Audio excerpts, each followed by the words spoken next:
നീയും ഞാനും ഒന്നാണേ. ഭാഗം 6. എന്താ സർ? ദത്തൻ ചോദിച്ചു. ഒന്നുമില്ല, അവർ ചേച്ചിയെ വിളിച്ച് പരാതി പറഞ്ഞതാ. ഞാനത് കേട്ടു എന്ന് പറഞ്ഞതാ. നിങ്ങൾ കഴിക്കേ. പിന്നെ പറഞ്ഞത് മറക്കണ്ട, അച്ഛൻ വീട്ടിലേക്ക് വരാൻ വിളിക്കുന്നുണ്ട്. വയ്യാത്തത് കൊണ്ടാണ് അച്ഛൻ ഓഫീസിലേക്ക് വരാത്തത്. എന്തു പറ്റി അച്ഛന്? ആകാംക്ഷയോടെ ദത്തൻ ചോദിച്ചു. വേറൊന്നുമല്ല, അച്ഛന് ശ്വാസം മുട്ട് തന്നെ. അപ്പോൾ ഇനി സൂര്യനാരായണൻ ഇവിടെ ഉണ്ടാകുമോ? ദത്തൻ ചോദിച്ചു. ഉണ്ടാകും, ഇനി കുറച്ചുനാൾ ഞാനിവിടെ ഉണ്ടാകും, അവൻ പറഞ്ഞു. എന്നാൽ ഇതെല്ലാം കേട്ട് മിണ്ടാതെ തല കുനിച്ചിരുന്ന് ഭക്ഷണത്തിൽ കൈയിട്ട് ഇളക്കിക്കൊണ്ടിരിക്കുന്ന മയൂരിയെ അവൻ ശ്രദ്ധിച്ചു.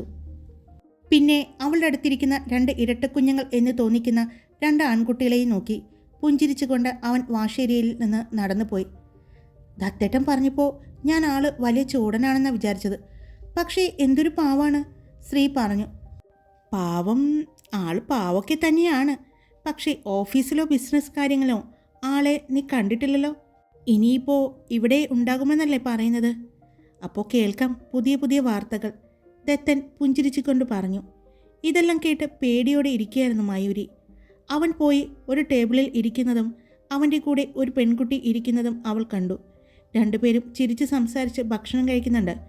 സൂര്യനാരായണൻ അവളെ നോക്കുന്നുണ്ടെങ്കിലും അവൾ ആ ഭാഗത്തേക്ക് നോക്കാനേ പോയില്ല. അവൾ അനിയന്മാർക്ക് ഭക്ഷണം എടുത്തു കൊടുത്തും സംസാരിച്ചും ഭക്ഷണം കഴിച്ചുകൊണ്ടിരുന്നു. ഭക്ഷണം കഴിച്ച് അവർ എൻട്രൻസിലടുത്തേക്ക് നടന്നു. കാർ എടുത്തുകൊണ്ട് വരുന്നത് വരെ ദത്തനെ വെയിറ്റ് ചെയ്ത് നിൽക്കുമ്പോഴാണ് സൂര്യനും ആ പെൺകുട്ടിയും അങ്ങോട്ട് വന്നത്. സൂര്യനെ കണ്ടതും മയൂരി വേഗം തിരിഞ്ഞ് ആരവിനോടും ആർജവിൻ്റെയും അടുത്തേക്ക് നോക്കി നിന്നു. അപ്പോഴേക്കും സൂര്യൻ്റെ കാർ ഡ്രൈവർ എടുത്തുകൊണ്ട് വന്നിരുന്നു. കാറിൻ്റെ കീ അയാൾ സൂര്യനെ ഏൽപ്പിച്ചുകൊണ്ട് അവിടെ നിന്നും പോകുമ്പോൾ സൂര്യൻ കാറിൻ്റെ കീയുമായി ഡ്രൈവിംഗ് സീറ്റിലേക്ക് കയറി.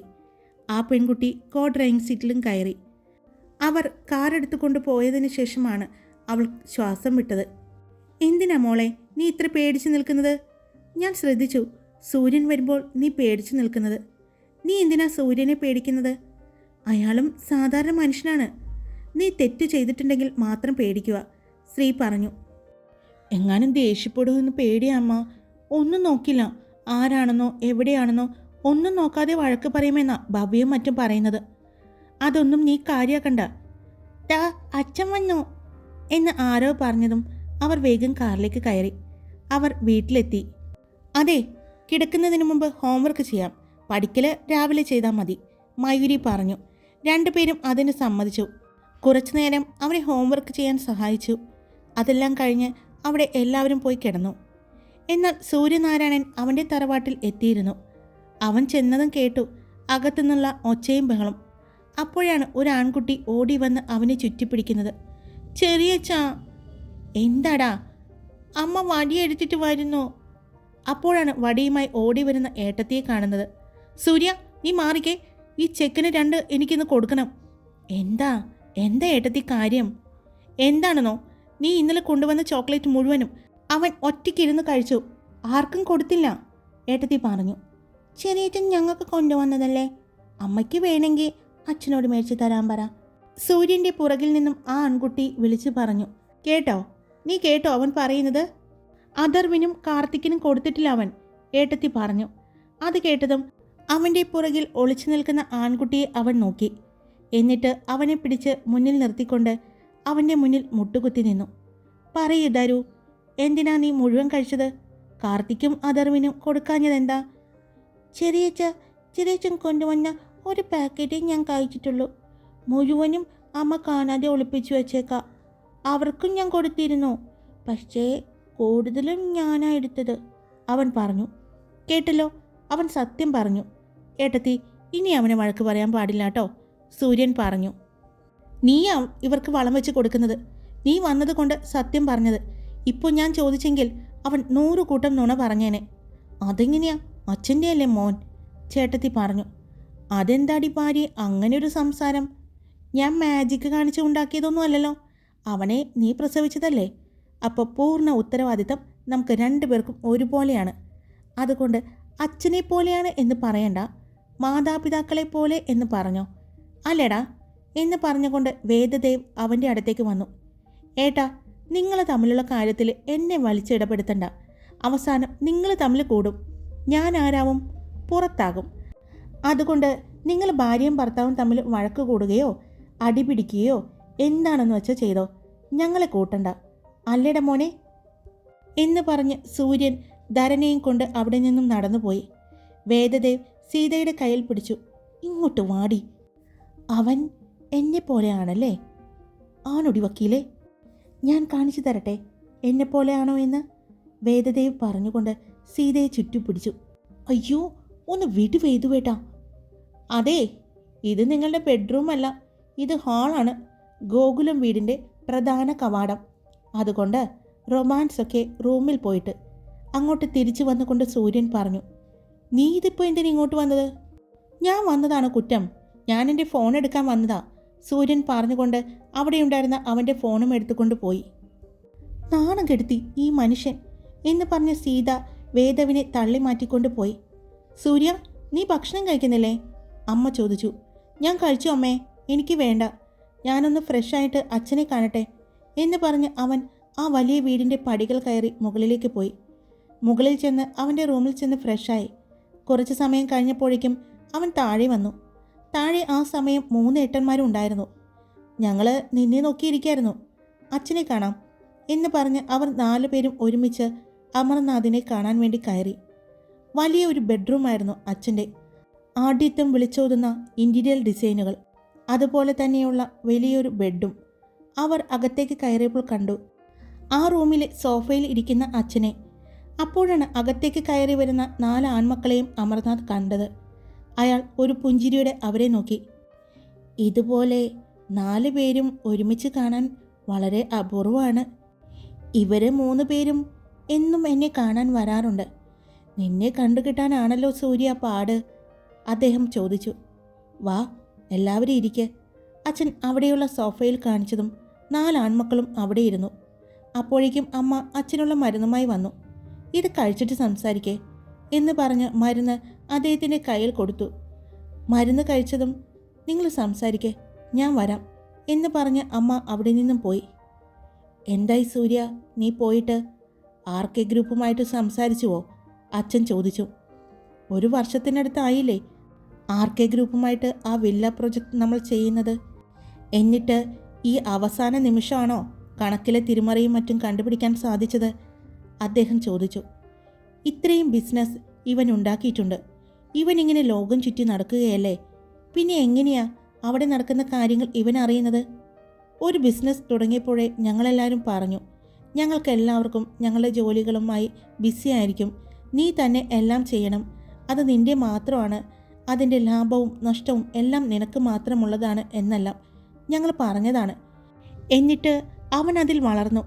ഇപ്പോൾ എങ്ങും ഓടിയെത്താൻ പറ്റുന്നില്ല അവന്, വേദദേവ് പറഞ്ഞു.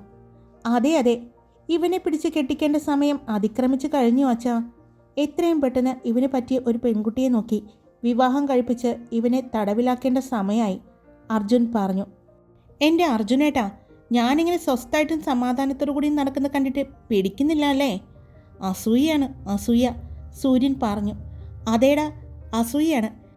നീ ഇങ്ങനെ ലോകം ചുറ്റി നടക്കുന്ന കാണുമ്പോൾ അസൂയ തന്നെയാണ്, അനന്തൻ പറഞ്ഞു. അവൻ നടന്നോട്ടെ, അവൻ നടന്നാലും അവൻ്റെ ബിസിനസ് കാര്യങ്ങൾ നന്നായി തന്നെ അവൻ ചെയ്യുന്നുണ്ട്, അതുകൊണ്ട് അവൻ നടക്കുന്നത് കൊണ്ട് ഒരു കുഴപ്പമില്ല, അച്ഛൻ പറഞ്ഞു. കണ്ടോ, അച്ഛനാണ് ഇവനിങ്ങനെ വളം വെച്ച് കൊടുക്കുന്നത്, അർജുൻ പറഞ്ഞു. എടാ മോനെ, നിനക്ക് ഞാൻ തന്നെയാണ് വളം വെച്ച് തന്നത്. ആ വിദ്യാധരൻ്റെ മകളെ നീ പ്രണയിക്കുന്നു എന്ന് പറഞ്ഞ് ഞങ്ങൾ തന്നെ എല്ലാവരും നിനക്ക് വളം വെച്ച് തന്നത്. അതിൻ്റെയാ ഇപ്പോൾ ഇവൻ അനുഭവിക്കുന്നത്, അച്ഛൻ പറഞ്ഞു. അത് കേട്ടതും അനന്തൻ്റെ മുഖം മാറി. എന്താ അച്ഛ ഇത്? അവൻ്റെ മുഖം മാറിയതും സൂര്യൻ ചോദിച്ചു. ഞാനത് തെറ്റായിട്ടൊന്നും പറഞ്ഞതല്ല, നമ്മളെല്ലാവരും ഒരുമിച്ചാണ് എല്ലാ തീരുമാനങ്ങളും എടുക്കാറ്. അതിന് പുറത്തുനിന്ന് ആരുടെയും അഭിപ്രായങ്ങൾ നമ്മൾ കേൾക്കാറില്ല. ഇവന് ഒരാവശ്യം വന്നപ്പോൾ നീ ഇടപെട്ടില്ലേ? അതുപോലെ നിങ്ങളെല്ലാവരും പരസ്പരം എന്താവശ്യം വന്നാലും ഇടപെടാറുണ്ട്. പിന്നെ എന്താണ്, നീ ഇല്ലാത്ത സമയത്ത് RK ഗ്രൂപ്പിൽ ഇവർ കാര്യങ്ങൾ നടത്തിയാൽ ഒന്നും സംഭവിക്കാൻ പോകുന്നില്ല, അച്ഛൻ പറഞ്ഞതും എല്ലാവരും പരസ്പരം നോക്കി. അതിനെവിടെയാണ് അച്ഛാ സമയം കിട്ടുന്നത്? ഞാൻ കോടതിയിലും ഇവൻ ഹോസ്പിറ്റലിൽ നിന്നും പിന്നെ ഇവൻ പോലീസ് സ്റ്റേഷനിൽ നിന്നും വരുമ്പോൾ സമയം എത്രയാകുമെന്ന് അച്ഛനറിയാൻ പാടില്ലേ? നിന്ന് തിരിയാൻ സമയമുണ്ടോ? അതിൻ്റെ കൂടെ ഇതും കൂടി നടക്കാത്തത് കൊണ്ടാച്ചാ, അല്ലാതെ ഞങ്ങളുടെ അനിയനെ സഹായിക്കാൻ താല്പര്യമില്ലാത്തത് കൊണ്ടല്ല. പിന്നെ ഒരാവശ്യം വന്നാൽ ഞങ്ങൾ എന്തായാലും മുൻപന്തിയിലുണ്ടാകും. പിന്നെ ഇവൻ്റെ അളിയനില്ലേ ആർക്കെ, അവനിട്ട് 2 കൊടുക്കേണ്ടി വന്നാലും ഞങ്ങൾ കൊടുക്കും. ഇനി അതിൻ്റെ പേരിൽ ഇവൻ മുഖം വീർപ്പിക്കുമോ എന്ന എൻ്റെ പേടി, വേദവ് പറഞ്ഞു. ഒരു കുഴപ്പമില്ല, 2 നിങ്ങളുടെ വകയും 1 എക്സ്ട്രാ എൻ്റെ വകയും ധൈര്യമായിട്ട് കൊടുത്തോ. ചോദിക്കാൻ ആരും വരില്ല, അനന്തൻ പറഞ്ഞു. സ്വന്തം അളിയന് കൊട്ടേഷൻ കൊടുക്കുന്ന മറ്റൊരു അളിയൻ ഞാൻ ആദ്യമായിട്ടാണ് കാണുന്നത്, അർജുൻ പറഞ്ഞു. അല്ല, അവൻ്റെ സ്വഭാവം വെച്ച് 2 കൊടുക്കുന്നത് നല്ലതാണ്, സൂര്യനും പറഞ്ഞു. പിന്നീട് ഇന്ന് ഓഫീസിലുണ്ടായ കാര്യങ്ങളും ദത്തൻ സാറിൻ്റെ മകൾ കാര്യങ്ങളെല്ലാം കണ്ടുപിടിച്ചതും എല്ലാ കാര്യങ്ങളും സൂര്യൻ പറഞ്ഞു. അത് പറഞ്ഞപ്പോഴാണ് ഞാൻ ഓർത്തത്, അവനെ കണ്ടിട്ട് കുറേ നാളായി. ഇങ്ങോട്ട് വരാൻ പറഞ്ഞില്ലേ നീ? അച്ഛൻ ചോദിച്ചു. ഞാൻ പറഞ്ഞിട്ടുണ്ട് അച്ഛാ. അല്ലെങ്കിലും അച്ഛന് ദത്തൻ ചേട്ടനോടൊരു പ്രത്യേക സ്നേഹമുണ്ട്, അർജുൻ പറഞ്ഞു. ഉണ്ട്, കാരണം അവൻ്റെ അച്ഛൻ എൻ്റെ അച്ഛൻ്റെ കൂട്ടുകാരനായിരുന്നു. എനിക്ക് നന്നായി അവനെ അറിയാം. ഞങ്ങൾ കോഴിക്കോടായിരുന്നപ്പോൾ മിക്ക ദിവസങ്ങളിലും അവൻ്റെ വീട്ടിലും പോകാറുണ്ട്, അച്ഛൻ പറഞ്ഞു. ഒരു ബന്ധങ്ങളും മിസ്യൂസ് ചെയ്യാത്ത ഒരാളാണ് അവൻ. കോഴിക്കോട് നിന്ന് എറണാകുളത്തേക്ക് പോരേണ്ടി വന്നപ്പോൾ മാത്രമാണ് അവൻ എന്നോട് എറണാകുളത്തെ ഓഫീസിലേക്ക് ട്രാൻസ്ഫർ തരുമോ എന്ന് ചോദിച്ചത്. അവൻ്റെ വൈഫ് ശ്രീക്ക് ട്രാൻസ്ഫർ ആയിരുന്നു.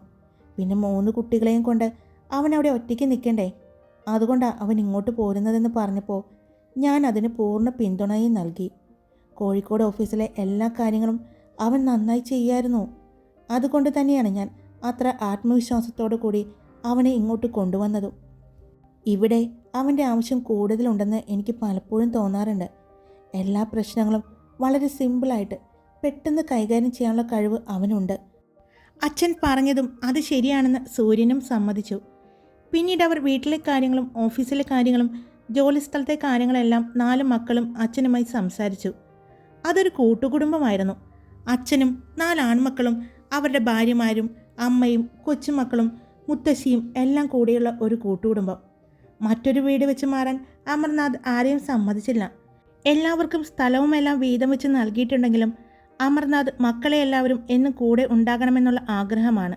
അദ്ദേഹത്തിൻ്റെ മരണം വരെയെങ്കിലും എല്ലാവരും അത് സാധിച്ചു തരണമെന്ന് അദ്ദേഹം മക്കളോട് പറഞ്ഞിട്ടുണ്ട്. എന്നാൽ അവരുടെ 4 മക്കളും നല്ല ഒത്തൊരുമയിലാണ്. ഒരാൾക്ക് എന്തെങ്കിലും പ്രശ്നം വന്നാൽ ബാക്കി 3 പേരും ഇടപെടും. സൂര്യനായിരുന്നു അതിന് മുൻപന്തിയിൽ നിൽക്കുന്നത്. സഹോദരന്മാർക്ക് എന്തെങ്കിലും പ്രശ്നം വന്നാൽ അവനായിരിക്കും നേരിട്ടിറങ്ങുന്നത്. അതുപോലെ തന്നെ ഏട്ടത്തിമാർക്കും അവൻ ജീവനാണ്. എല്ലാവരും സന്തോഷത്തോടു കൂടിയാണ് ആ വീട്ടിൽ ജീവിക്കുന്നത്. അവരുടെ ഐക്യം തന്നെയാണ് ഗോകുലം ഗ്രൂപ്പിൻ്റെ വളർച്ച എന്ന് എപ്പോഴും പറയാറുണ്ട്. എന്നാൽ ഗോകുലം ഗ്രൂപ്പ് നിലനിർത്തിക്കൊണ്ടു പോകുന്നത് സൂര്യനാണ്. എല്ലാവർക്കും ജോലികളുണ്ടെങ്കിലും സൂര്യനാണ് ബിസിനസ് കാര്യങ്ങൾ നോക്കുന്നത്. അതിൻ്റെ പൂർണ്ണ ഉത്തരവാദിത്തവും അവന് തന്നെയാണ്. അതിൻ്റെ ലാഭവും നഷ്ടവും അവൻ മാത്രം അവകാശപ്പെട്ടതാണ്. ബാക്കിയുള്ളവർക്ക് എല്ലാവർക്കും അവരവരുടെ ജോലികളും അതിൽ നിന്ന് കിട്ടുന്ന സാലറികളും മറ്റും ഉണ്ടെങ്കിലും സൂര്യൻ അവരറിയാതെ തന്നെ ഗോകുലം ഗ്രൂപ്പിൽ നിന്ന് കിട്ടുന്ന ലാഭം 4 പേർക്കും തുല്യമായി വീതിച്ച് അക്കൗണ്ടിൽ ഇടാറുണ്ട്. അത് അവൻ ചെയ്യുന്നത് ആർക്കറിയില്ലെങ്കിലും അച്ഛനറിയാമായിരുന്നു. കുറേ നേരം കൂടി അച്ഛനും മക്കളും സംസാരിച്ചിരുന്നിടത്തേക്ക് അമ്മയും അമ്മയുടെ കൂടെ തന്നെ 3 പേരുടെ ഭാര്യമാരും വന്നു. അച്ഛാ, മതി സംസാരിച്ചത്, അച്ഛന് ഉറങ്ങാൻ സമയമായി, രക്ഷ അങ്ങോട്ട് വന്നുകൊണ്ട് പറഞ്ഞു. കറക്റ്റ് സമയത്ത് ഉറക്കം, ഭക്ഷണം എല്ലാം കൊണ്ടും അച്ഛന് ഇപ്പോൾ ഒന്ന് ഓക്കെയായി വരുന്നതാണ്. ഇനിയും ഉറക്കമൊഴിച്ച് അസുഖം കൂട്ടണ്ട, രക്ഷ പറഞ്ഞു. വീട്ടിൽ 2 ഡോക്ടർമാർ വന്നപ്പോൾ സന്തോഷമായിരുന്നു. പക്ഷേ ഇതായിരിക്കും എൻ്റെ അവസ്ഥ എന്ന് എനിക്ക് അറിയില്ലായിരുന്നു, അച്ഛൻ ചിരിച്ചുകൊണ്ട് പറഞ്ഞു. അതെ, കണ്ണുള്ളപ്പോൾ കണ്ണിൻ്റെ വില അറിയില്ല. ഇപ്പോൾ ഞങ്ങൾ 2 പേരും ഉള്ളത് കൊണ്ട് അച്ഛനെ ഈ വീട്ടിൽ നിൽക്കാൻ പറ്റുന്നത്. അല്ലെങ്കിൽ അച്ഛനെ ഹോസ്പിറ്റലിൽ അഡ്മിറ്റ് ആക്കേണ്ടി വന്നേനെ, അർജുൻ പറഞ്ഞു. അവൻ അവൻ്റെ ഭാര്യയെ പറഞ്ഞത് പിടിച്ചില്ല. അച്ഛൻ ചിരിയോടെ തന്നെ പറഞ്ഞു. ഇനി ഞങ്ങൾ കാരണം ഡോക്ടറുടെ പേഷ്യൻ്റ് വയ്യാതെ ആകേണ്ട, നമുക്ക് പോകാം എന്ന് പറഞ്ഞ് മക്കളെല്ലാവരും എഴുന്നേറ്റു. അവരുടെ കൂടെ തന്നെ മരുമക്കളും ഗുഡ് നൈറ്റ് പറഞ്ഞുകൊണ്ട് പോയി. കുട്ടികളെല്ലാവരും, അച്ഛൻ ചോദിച്ചു. ഉറക്കിയിട്ടാണ് ഞങ്ങൾ ഇങ്ങോട്ട് വന്നത്, പോകുന്ന വഴിക്ക് തിരിഞ്ഞു നിന്ന് അവർ പറഞ്ഞു. എല്ലാവരും പോയതും അമർനാഥ് ഒരു ദീർഘനിശ്വാസം എടുത്തു. ഈശ്വര, എന്നും എൻ്റെ കുടുംബം ഇങ്ങനെ നിലനിൽക്കണേ, അദ്ദേഹം മനസ്സിൽ പ്രാർത്ഥിച്ചു. സൂര്യൻ അവിടെ നിന്നും നേരെ മുത്തശ്ശിയുടെ റൂമിലേക്കാണ് പോയത്. മുത്തശ്ശിയെ ചെന്ന് കണ്ടതും ആൾ നല്ല ഉറക്കമായെന്ന് കണ്ടു. അവൻ മുത്തശ്ശിയെ നന്നായി പുതപ്പിച്ച് കൊടുത്തുകൊണ്ട് അവിടെ നിന്നും ഇറങ്ങി. സൂര്യൻ റൂമിലേക്ക് പോയി. കിടക്കാൻ പോയപ്പോഴാണ് അവൻ്റെ ഫോണിൽ മിസ് കോളുകൾ കിടക്കുന്നത് കണ്ടത്. ഫോൺ എടുത്ത് നോക്കിയപ്പോൾ ആർച്ചിയായിരുന്നു. എന്താടി നിനക്ക്, ഉറക്കമൊന്നും ആയില്ലേ? സൂര്യൻ ഫോൺ എടുത്തതും ചോദിച്ചു. എത്ര നേരമായി സൂര്യൻ, ഞാൻ നിന്നെ വിളിക്കുന്നു. നിന്നെ ഞാൻ കുറച്ചു മുമ്പല്ലേ വീട്ടിൽ കൊണ്ടുപോയി ആക്കിയത്? സൂര്യൻ ചോദിച്ചു. അത് പിന്നെ കിടന്നിട്ട് ഉറക്കം വന്നില്ല. ഞാൻ നിന്നോടൊരു കാര്യം ചോദിക്കട്ടെ? അവൾ ചോദിച്ചു. എന്താ കാര്യം? മുഖവിരയില്ലാതെ തന്നെ അവൻ ചോദിച്ചു. ഇന്ന് റെസ്റ്റോറൻറ്റിൽ വെച്ച് നമ്മളൊരു പെൺകുട്ടിയെ കണ്ടില്ലേ? ആ കുട്ടിയെ നിനക്ക് മുൻപരിചയമുണ്ടോ? ആർച്ച ചോദിച്ചു. അത് കേട്ടതും സൂര്യൻ്റെ ചുണ്ടിൽ ചെറിയൊരു പുഞ്ചിരി വിരിഞ്ഞു. അതെന്താ നീ അങ്ങനെ ചോദിച്ചത്? അവൻ ചോദിച്ചു. അല്ല, ആ കുട്ടിയെ ഇടയ്ക്കിടെ നീ ശ്രദ്ധിക്കുന്നത് ഞാൻ കണ്ടായിരുന്നു. ഇല്ല, എനിക്ക് പ്രത്യേകിച്ച് പരിചയമൊന്നുമില്ല. ദത്തേട്ടൻ്റെ മകളാണ് എന്ന് മാത്രം അറിയാം, അവൻ പറഞ്ഞു. അല്ലാതെ നിനക്ക് പരിചയമൊന്നുമില്ല? നീ പോയി കിടന്നേ, നിനക്ക് ഭ്രാന്താണ്.